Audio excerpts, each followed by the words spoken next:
Well, welcome to Port St. Lucie Christian Church. I hope you all are having a great Independence Day weekend. I hope you had a great July 4th yesterday and were able to celebrate maybe with some close family or friends. I know that this was a very different July 4th than we've probably ever experienced before, with a lot less firework gatherings and just a lot less activities. I know a lot of beaches around Florida have been shut down. And so even though that's a bummer, still excited to celebrate our independence on this day. We actually have a special video that we'd like to share for today as well. So Jesus said to those who had come to believe in him, "If you remain in my word, you are truly my disciples, and you will know the truth, and the truth will make you free." But they answered, "We are the descendants of Abraham. We have never been slaves to anyone. So how can you say we will become free?" You see, they answered Jesus in the same way we might. I mean, we're Americans, right? We live in the land of the free. We sing songs about it.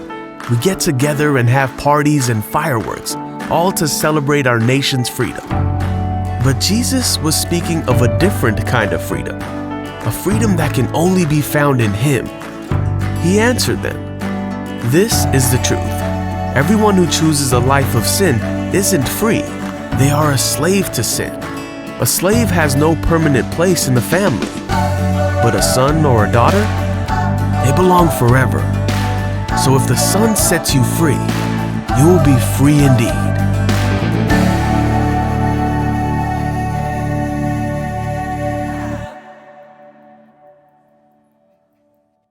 So again, happy Independence Day weekend.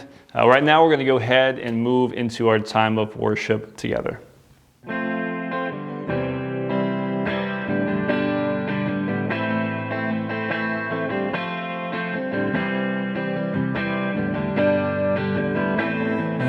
count on one thing, the same God that's never fails will not fail me now. You won't fail me now in the waiting. The same God who's never late is working all things out. You're working all things out. Yes, I will lift you high in the lowest valley. Yes, I will bless your name. Oh yes, I will sing for joy when my heart is heavy for all my days. Oh yes, I will.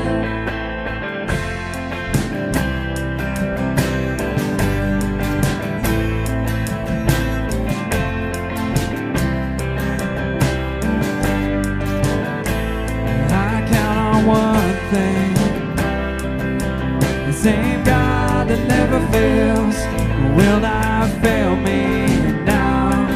You won't fail me now in the waiting. The same God who's never late is working all things out. You're working all things out.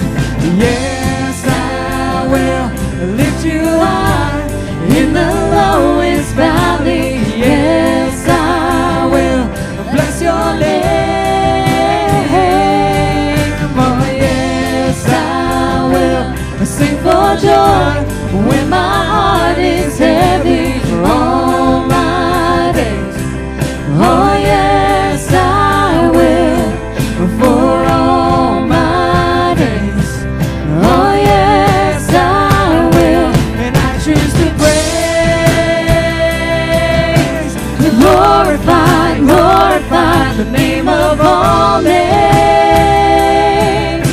and nothing can stand against, and I choose to praise,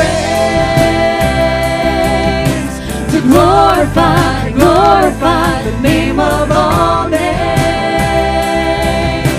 and nothing can stand against, and I choose to praise, to glorify, glorify the name of all names, and nothing can stand against. And I choose to praise, to glorify, glorify the name of all names.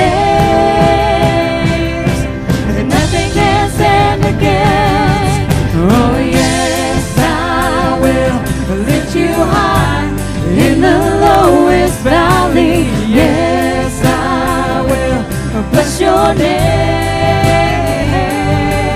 Oh yes, I will sing for joy when my heart is heavy for all my days.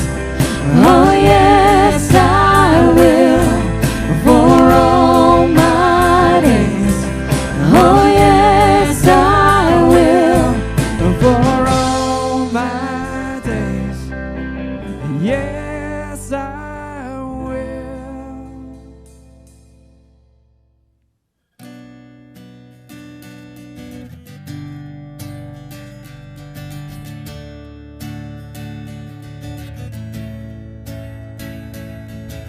Christ is my reward and all of my devotion.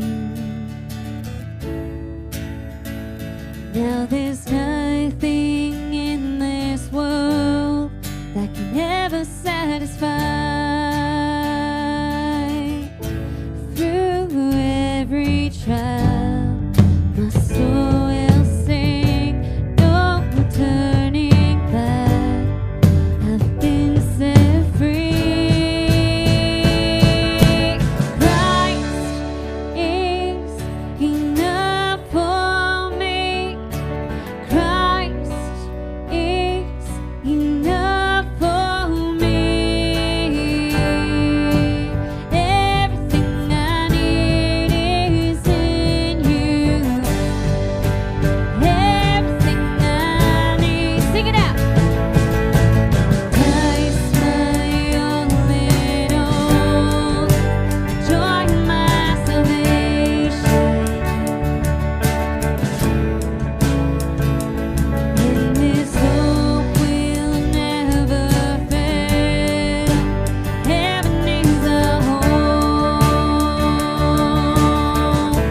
Through every storm, my soul will sing. Jesus is here. To God be the glory. Christ is enough for me. Christ is enough for me. Everything I need is in you. Everything I need. I have decided to follow Jesus. No turning back. No turning back. I have decided to follow Jesus. No turning back. No turning back. The cross before me, the world behind me. No turning back.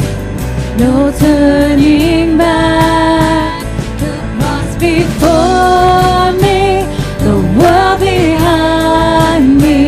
No turning back. No turning back.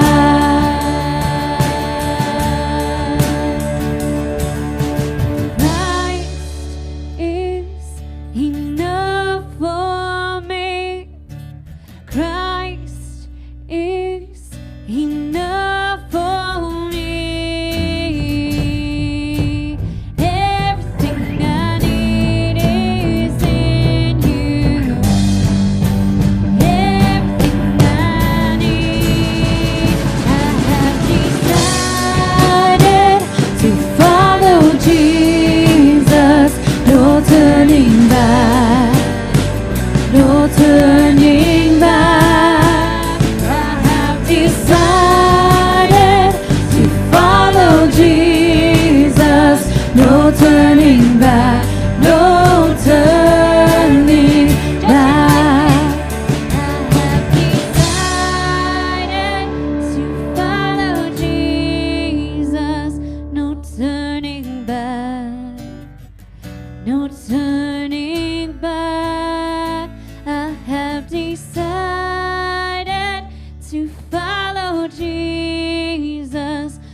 no turning back. Church family, today I am going to be playing you a song on the piano as well as I'm going to be singing it for you guys. So I'm going to be playing God is So Good.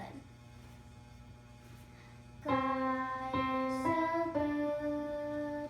God is so good. God is so good. He's so good to me. He cares for me.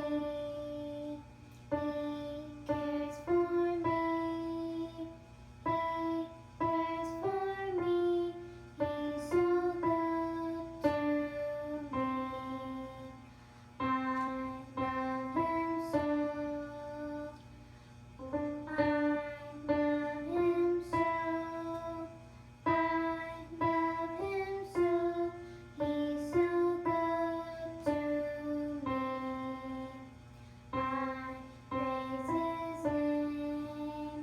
I praise his name. I praise his name. I praise his name. He's so good to me. Thank you, church. Have a good rest of your day. So today, during our time of communion, during this Independence Day weekend that we're celebrating, there's a specific passage that I wanted to read out of the book of John. So it's John chapter 6, verse 48. Here's what it said. This is Jesus speaking, and he says some pretty bold statements here. So let's read it together. John 6, 48. I am the bread of life. Your ancestors ate the manna in the wilderness, yet they died. But here is the bread that comes down from heaven, which anyone may eat and not die. I am the living bread that came down from heaven. Whoever eats this bread will live forever. This bread is my flesh, which I will give for the life of the world. Now, what Jesus is saying here can kind of be mistaken, and I'm sure sounded very strange to the disciples at this point when they're hearing him say these kinds of things. And also the people around, the Pharisees and some of the other people who were listening to Jesus' teachings. And this caused a lot of just issues, and just a lot of people were confused by what Jesus was saying here, and really what his purpose was behind what he was saying. Jesus also has said before that no greater love has a man than this, that he lays down his life for his friends. And, today in the message we're going to be talking about brotherhood. So we're talking about friendships specifically, how men kind of relate to relationships. But I just think it's pretty interesting how Jesus, whenever he was making statements like this about himself, how he talked about how life was able to be attained. And obviously in this country we celebrate life, and we celebrate a whole lot of freedoms that we have in this country. But I think it's really important for us also to just remember, regardless of what's happening in our nation, regardless of what's going on in our country, even down to the community level, we have faith and trust and believe that Jesus is our life. That he's the one who we put our trust into. We don't trust government. We don't put our trust and our faith into the military. It's ultimately, as believers, as followers of Jesus, we have to put our trust and our belief and our faith in him. And I think that communion is just such a great time for us to kind of step back and focus and remember that. And so that's what we're doing here during this time. So let's go ahead and pray together. And we'll take some time to celebrate communion. Father, thank you so much for who you are. Thank you that you're a God who brings life to us, that because of the sacrifices you made, we can have relationship with you and with our Heavenly Father. I pray for our country. I pray for our nation. I pray that you would just continue to work in the hearts and lives of the leaders that have been put into places of authority. That we would come together as a nation, that we wouldn't just continue to destroy, and that we wouldn't just continue down the bad path that we've been going, but that we'd be solution seekers, that we'd work together, and that we wouldn't be so destructive and disruptive and hateful towards each other. Please help us in that. Please help us through the rest of this weekend, and I pray that we glorify you in everything we do. So in Jesus' name that we pray, amen.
When we think about male friendships, we think about, sometimes we refer to that as like a brotherhood. Oftentimes in Hollywood and movies, it's portrayed as an effortless thing that just should be natural, as something that should just kind of happen. And a lot of times those relationships in the movies specifically are formed through drunken shenanigans, through crazy times during school, through tough times, late nights at the workplace, or tough competition on sports teams. There's a lot of different ways that these relationships are formed that we see in the movies.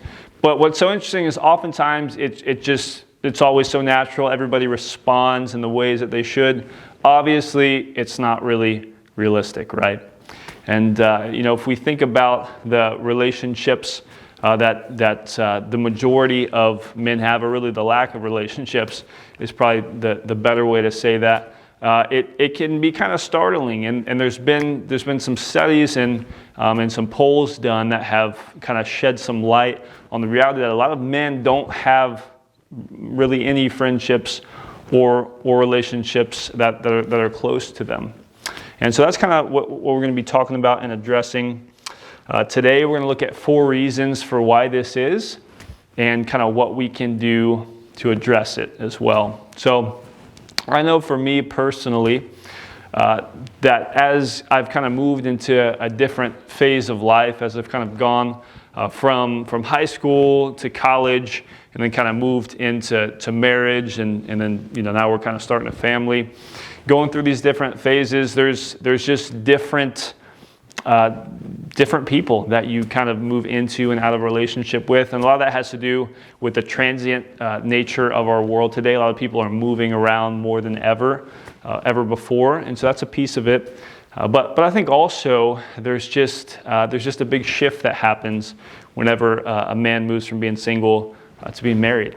And I think that's just kind of a natural byproduct of that. And so I noticed for myself, kind of moving, from high school, college, I don't really talk a whole lot to the guys who were, my friends in high school and in college and teammates during those times as well. Even though we could pick up a conversation today and probably do okay, but it's just interesting how as time shifts, as we move into different phases of life, especially for men, when men move into marriage, there becomes a big shift that happens. And what's interesting though is apparently I'm not the only one who's alone in that experience. Many men experience this as well, and that's kind of the first one that we're going to talk about today. In fact, during the 1980s, 2 psychiatrists did a study to kind of determine why this was, and it was pretty interesting what they found.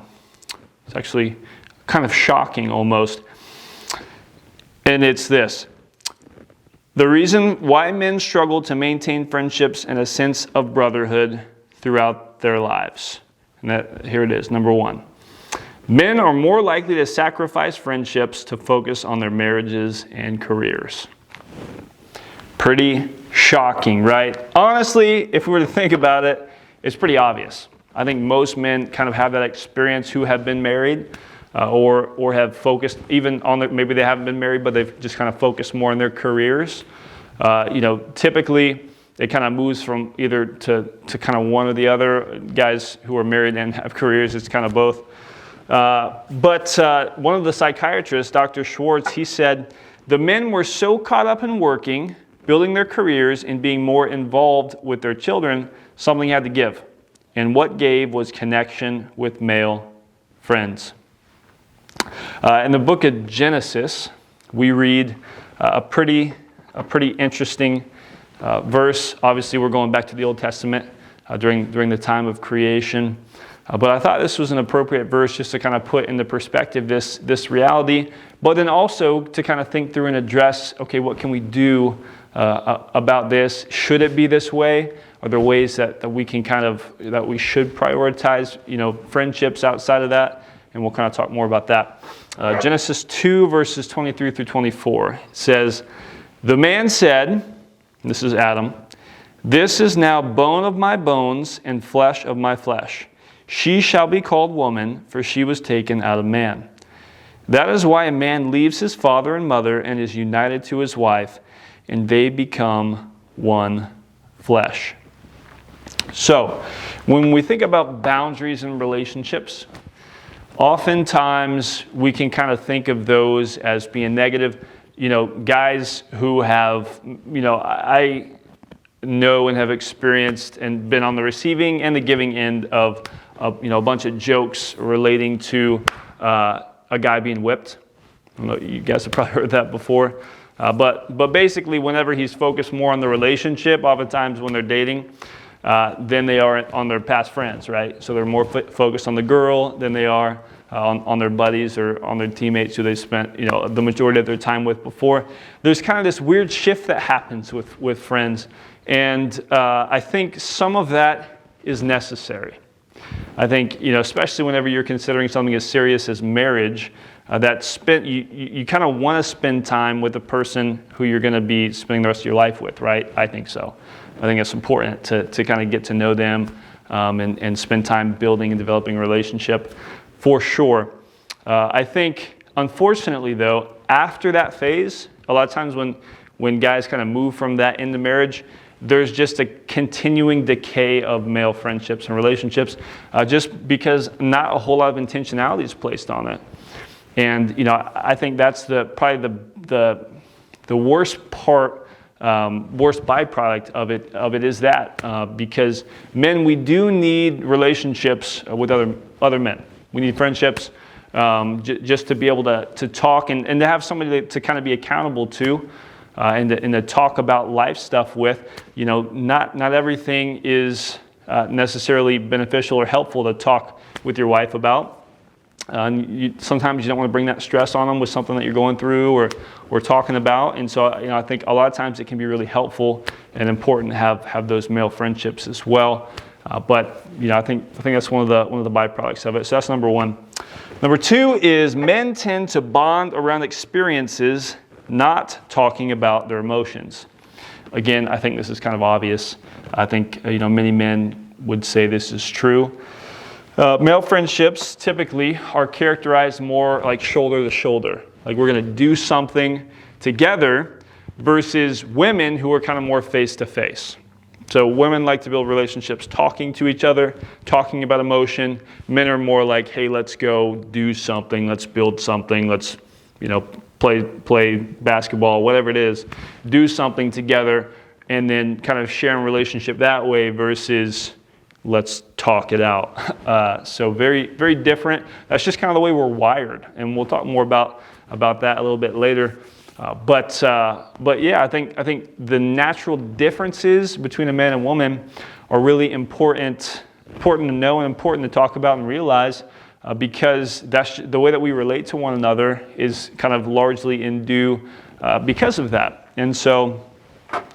I think that's one of the big reasons as well why men are kind of disconnected and bored with sermons, unfortunately, during services, is because it is a lot of talking. It's not a whole lot of doing. It's a lot of face-to-face rather than side-by-side. And I think, as a church, we can do a better job of providing opportunities for men to kind of get things done together side-by-side rather than face-to-face. Now, in the book of Matthew 14, we're going to read a verse here, and it's Jesus talking. And I'm sure you guys have heard this story before. Let's read it together. When Jesus heard what had happened, he withdrew by boat privately to a solitary place. Hearing of this, the crowds followed him on foot from the towns. When Jesus landed and saw a large crowd, he had compassion on them and healed their sick. As evening approached, the disciples came to him and said, "This is a remote place, and it's already getting late. Send the crowds away so they can go to the villages and buy themselves some food." Jesus replied, "They do not need to go away. You give them something to eat." We have only 5 loaves of bread and 2 fish," they answered. "Bring them here to me," he said, and he directed the people to sit down on the grass. Taking the 5 loaves and the 2 fish and looking up to heaven, he gave thanks and broke the loaves. Then he gave them to the disciples, and the disciples gave them to the people. They all ate and were satisfied, and the disciples picked up 12 basketfuls of broken pieces that were left over. The number of those who ate was about 5,000 men, besides women and children. So here we see Jesus talking with his disciples. And what I love so much about this story is that it's all the way that they're relating to one another for the majority of this interaction is they're shoulder to shoulder. They have a problem. They have all these people who came to hear Jesus speak. And then Jesus has kind of directed them and providing a solution to that problem. And so they're working through something together. And what I think is so amazing is when we think about the life of Christ and how he related to his disciples, it was a whole lot more of shoulder to shoulder than it necessarily was face to face. And obviously they had interactions together where they would talk and have conversations, but a lot of the time they were doing something together, right? Like they were fishing, they were trying to figure out how to feed all these people, they were traveling. There was just a sense of adventure that Jesus kind of took the disciples on.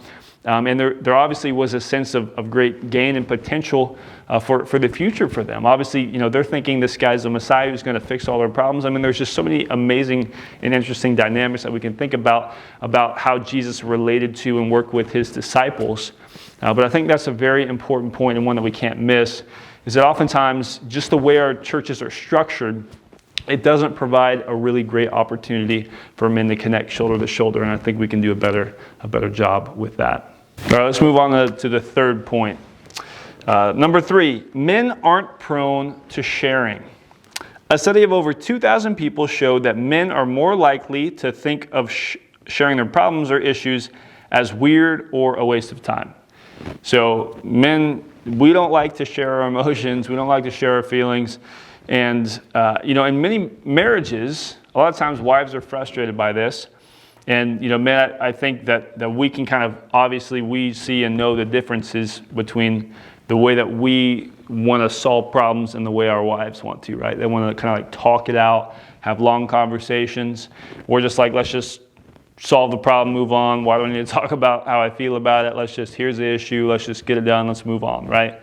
Oftentimes the differences that we see there, I think, it's just part of marriage, right? And I think that's just, part of how God designed us and wired us, and kind of, I think that's just an amazing thing, and it should, something that should be celebrated. But also, I think, something here that's really important for us to notice.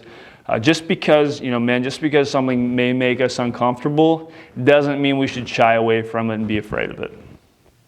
And I'm not suggesting that you should, have a big counseling session or anything like that. But I am saying, I think in this space particularly, having someone to kind of be accountable to, and it doesn't mean you have to share all your emotions and your feelings, but at least to have someone to go to talk through problems with and try to find and seek out solutions, I think is really important. And having another man that you can kind of go to and talk with, whether it's someone who's older than you, a father figure in your life, or if it's just a peer or a friend, having someone that you can go and talk through issues with. Maybe you're having an issue or struggles with your wife. If that is the case, having someone to go to talk about it and then try to figure that out together, I think is so very important. So here we're going to read Matthew 26, starting in verse 36. It says, "Then Jesus went with his disciples to a place called Gethsemane, and he said to them, 'Sit here while I go over there and pray.' He took Peter and the 2 sons of Zebedee along with him, and he began to be sorrowful and troubled. Then he said to them, 'My soul is overwhelmed with sorrow to the point of death. Stay here and keep watch with me.' Going a little farther, he fell with his face to the ground and prayed, 'My Father, if it is possible, may this cup be taken from me. Yet not as I will, but as you will.' Then he returned to his disciples and found them sleeping. 'Couldn't you men keep watch with me for 1 hour?' he asked Peter. 'Watch and pray so that you will not fall into temptation. The spirit is willing, but the flesh is weak.' He went away a second time and prayed, 'My Father, if it is not possible for this cup to be taken away unless I drink it, may your will be done.' When he came back, he again found them sleeping, because their eyes were heavy. So he left them and went away once more and prayed the 3rd time, saying the same thing. Then he returned to the disciples and said to them, 'Are you still sleeping and resting? Look, the hour has come, and the Son of Man is delivered into the hands of sinners. Rise, let us go. Here comes my betrayer.'" So right here, I think it's really, really amazing how we see Jesus kind of deal with his emotions. And this is probably the most important thing that I'm going to say today. I think oftentimes it can be uncomfortable for, like we just said, it's uncomfortable for men to share emotions and share feelings and kind of talk out loud with other people about certain things. I think an unfortunate byproduct of that is that then we never express our frustrations and our emotions with God.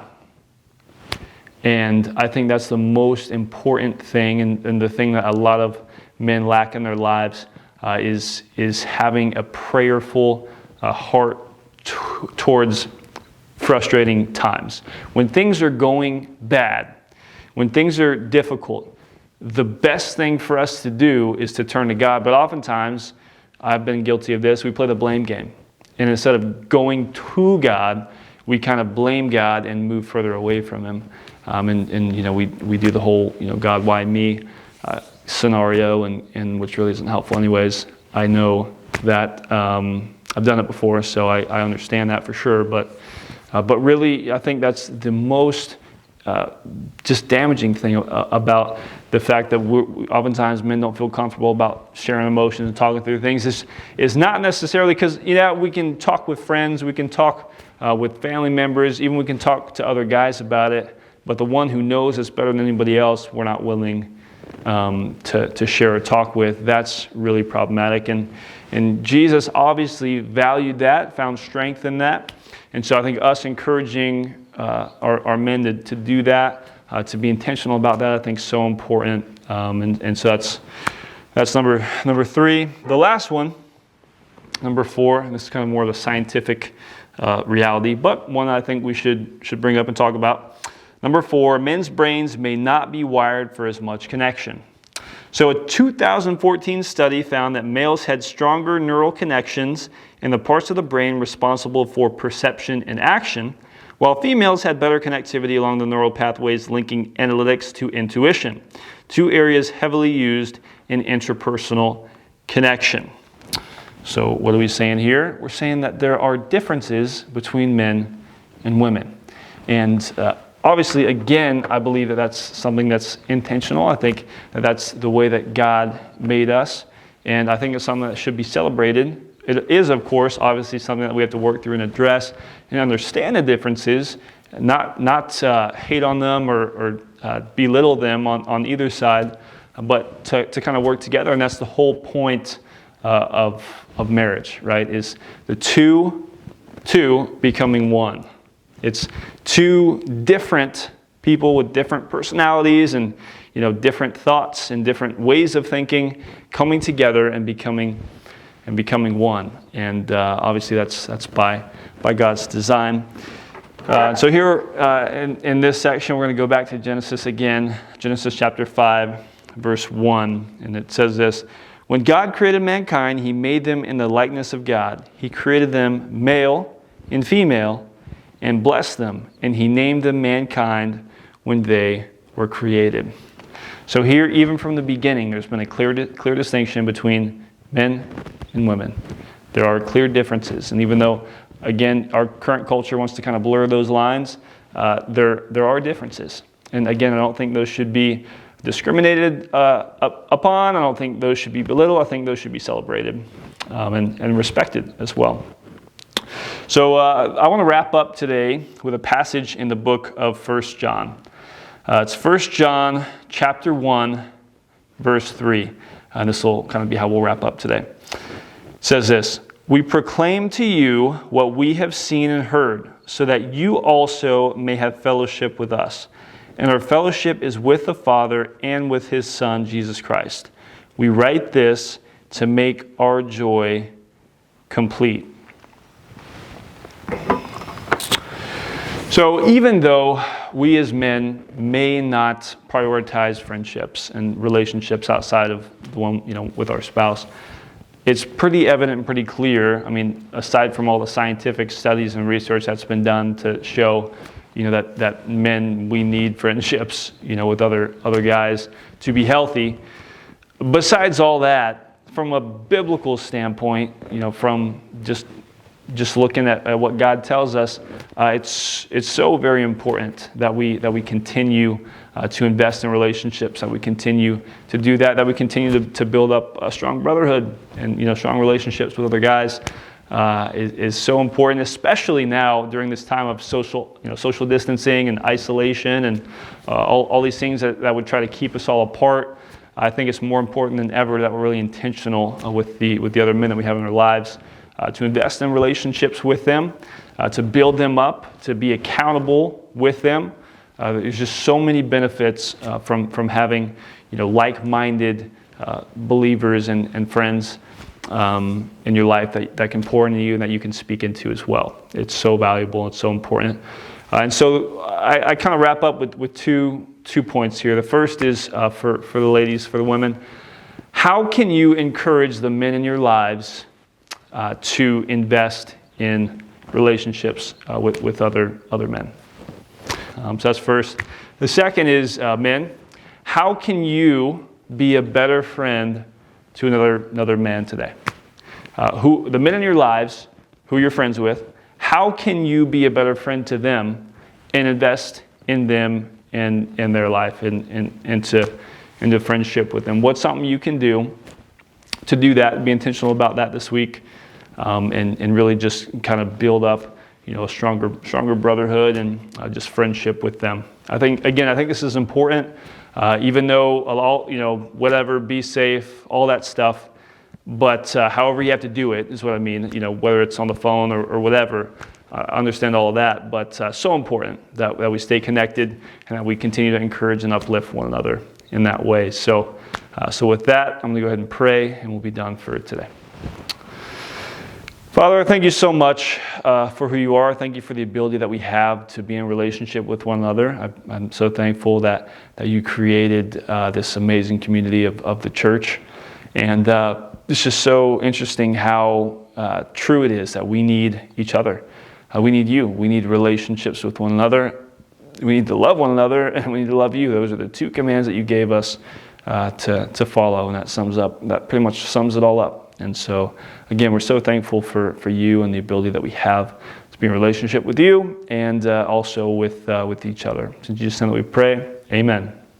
I want to thank you again for joining us today. Hope that you've had a great July 4th weekend. Everything's been good. You've been able to celebrate and spend time with each other. Again, I want to encourage everyone, if you have not already gone and checked out the website, I encourage you to do that. It's pslchristian.church.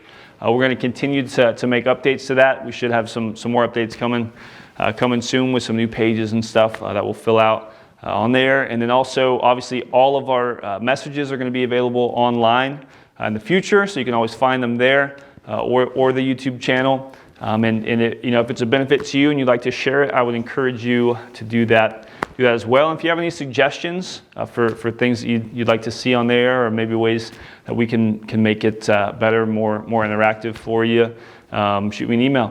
Love to hear from you in that regard. So also, again, we really appreciate anything that you're able to give to the church. Really appreciate that. Obviously, we're working towards and continuing to talk with the leadership as far as when we're going to potentially reopen. Obviously, we're seeing right now kind of a resurgence and a spike again with the coronavirus, and so we're talking through that. We're trying to be smart and be wise about that for everybody, so everybody can stay safe. So we'll continue to keep you posted as we find out more updates and kind of make more decisions along the way from that respect.